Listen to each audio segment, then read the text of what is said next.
It's 3 in the morning. You're asleep, really asleep. Your brain is cycling through stages. Your heart is beating its slow nighttime rhythm. Your breath is deepening and shallowing in patterns you'll never remember. You have no idea what's happening inside you. But here's the thing, your body does. And now, so does an AI trained on nearly 600,000 hours of human sleep. What if a single night's rest could reveal health risks you won't feel for years?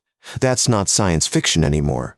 That's a study published in Nature Medicine this year. Stanford researchers built something called SleepFM. It's an AI model that looks at one night of sleep data, brainwaves, heart rate, breathing, and predicts your risk for over 130 different diseases. Cancer, heart disease, Parkinson's, dementia, conditions that typically announce themselves through symptoms, sometimes too late. But this AI found signals hiding in the data, signals we've been collecting for decades without knowing what to look for. So here's what we're going to unpack today. What exactly is your sleep telling your body, and why couldn't we hear it until now? First, let's talk about how sleep studies have traditionally worked. You go to a clinic. They attach electrodes to your scalp, chest, legs, wires everywhere. Then they tell you to sleep normally. Normally, right, with a dozen sensors taped to your head. But here's the interesting part. What those sensors capture is incredibly rich data. Your EEG shows brainwave activity across multiple sleep stages. Your EKG tracks heart rhythm variations. Respiratory bands measure breathing patterns. Pulse oximetry watches your oxygen levels. It's a full-body surveillance system that runs all night. For years, doctors used all that data for one thing: diagnosing sleep disorders.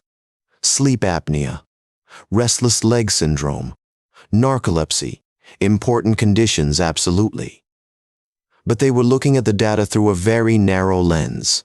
Here's an analogy. Imagine listening to a symphony orchestra, but only paying attention to the violin section.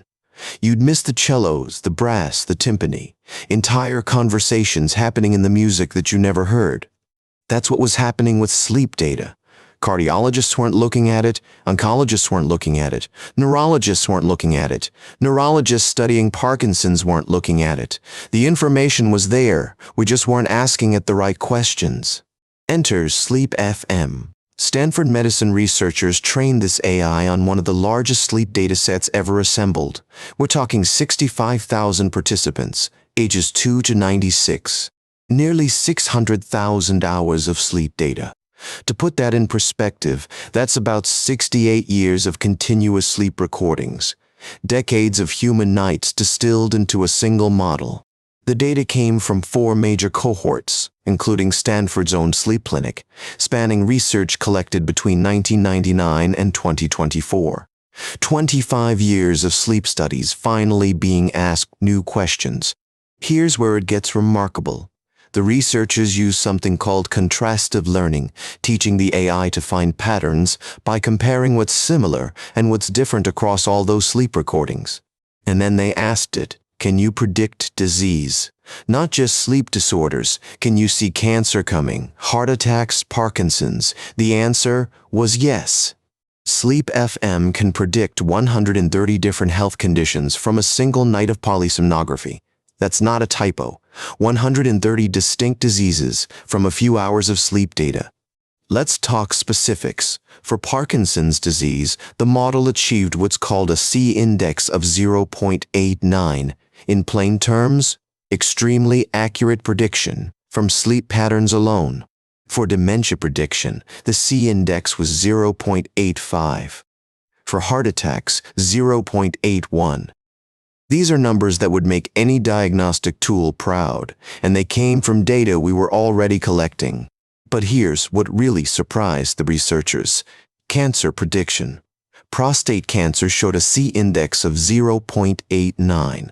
Breast cancer 0.89. Breast cancer 0.87. Sleep patterns apparently encode information about diseases that seem completely unrelated to sleep. The model could even predict mortality risk with a C-index of 0.84. In other words, your sleep patterns contain signals about your overall health trajectory. how well you're aging, how long you might live. Now, I want to be clear about what we're talking about here. This is prediction, not diagnosis.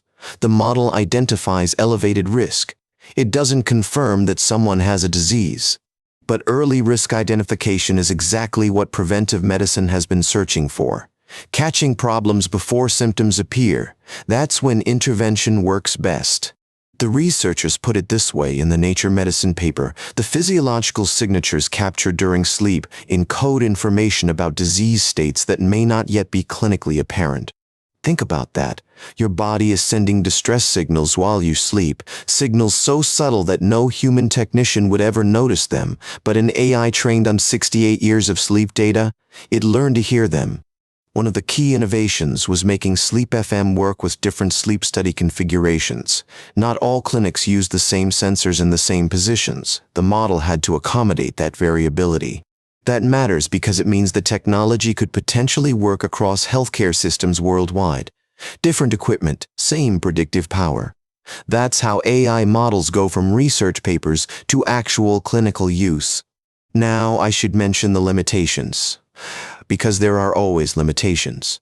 Right now, this requires polysomnography, a full overnight sleep study at a clinic. That's not something most people do casually. Sleep studies typically require a referral. They're used for diagnosing suspected sleep disorders, not routine screening. So we're not talking about something you do during an annual checkup, at least not yet. The researchers collected data from Stanford Sleep Clinic along with 3 other major cohorts. This wasn't a quick pilot study. It was 25 years of accumulated medical records being analyzed with new tools. And here's something worth noting about the age range. The participants ranged from age 2 to 96, children to centenarians. The patterns the AI learned weren't limited to any single life stage. That suggests something profound, that the relationship between sleep and disease risk exists throughout life. Your sleep at 30 may hold different information than your sleep at 70, but both are telling a story. So, what does this mean for you?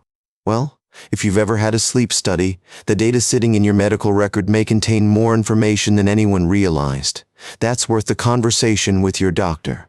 If you have unexplained health concerns or significant risk factors for chronic disease, you might consider discussing sleep study options with your healthcare provider, not as a diagnostic tool for the disease itself, but as another window into your health.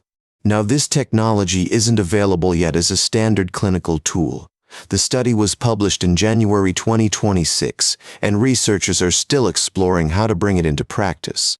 But the research suggests that future may not be far off. There's also the privacy question.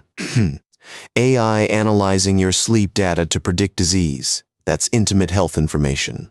How it's stored, who can access it, what protections exist. These are conversations healthcare systems need to have. What strikes me most about this research is the fundamental insight. Sleep isn't just rest, it's a diagnostic moment.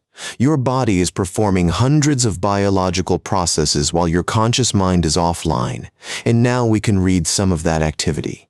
The Stanford team described it beautifully. Sleep is a window into your body's health that we've been looking through without really seeing. We had the window open the whole time. We just needed better eyes. Here's the practical takeaway. Pay attention to your sleep. Not just whether you feel tired, but the quality, the patterns, the changes over time. Poor sleep may be more than inconvenient. Research suggests it could be an early warning system your body is trying to use. If you wake up frequently, if you snore heavily, if you never feel rested despite adequate hours, those might not just be inconveniences. They could be data points worth discussing with a healthcare provider. And if you've been putting off that conversation about sleep problems, consider this your nudge. What your sleep knows might be worth finding out. If you found this episode useful, consider hitting subscribe. We explore stories like this every week, the science behind how your body actually works, explained in ways that make sense. A like helps more people find us, too. One more detail that I think matters. The model wasn't just trained to predict disease. It was trained to understand sleep itself. SleepFM is what's called a foundation model, meaning it learned general patterns before being applied to specific predictions. That foundation approach is why it can predict so many different conditions. It's not looking for specific disease signatures. It's looking for deviations from healthy sleep patterns and then correlating those with health outcomes. Which raises an interesting question. Are there patterns in sleep that we haven't even thought to look for yet? Conditions the model could predict that we haven't tested. The researchers are already exploring that. The January 2026 publication was just the beginning. They're looking at how to expand the model, validate it in different populations, and eventually bring it into clinical practice. Could there someday be routine sleep screening? A world where everyone gets their sleep analyzed once a year, like a blood panel? The technology suggests it's possible. The healthcare system hasn't caught up yet, but maybe it will. Until then, here's what you can do. If sleep studies become more accessible and evidence suggests they may, consider being proactive. Ask about newer technologies. Ask what your existing data might show with modern analysis. And take your sleep seriously. Research increasingly suggests that how you sleep isn't separate from how healthy you are. It's part of the same picture. What your nights reveal might help protect your days. I want to leave you with the image that started this episode. 3 a.m. You're asleep. Your conscious mind is offline. But your body, your heart, your brain, your breath, they're still talking. And thanks to Stanford SleepFM, we're finally learning to listen. The conversation your body is having while you rest, it's been going on your whole life. We just didn't know how to translate it until now. This is important. Nothing in this episode is medical advice. It's information, interesting, promising information, but your health decisions should always involve your doctor. If something here sparked a question, that's the conversation worth having. Your sleep knows things, and now so do you. Thanks for listening. Sleep well tonight, and pay attention to what your body might be trying to tell you. Remember, this content is for informational purposes only and is consult your doctor.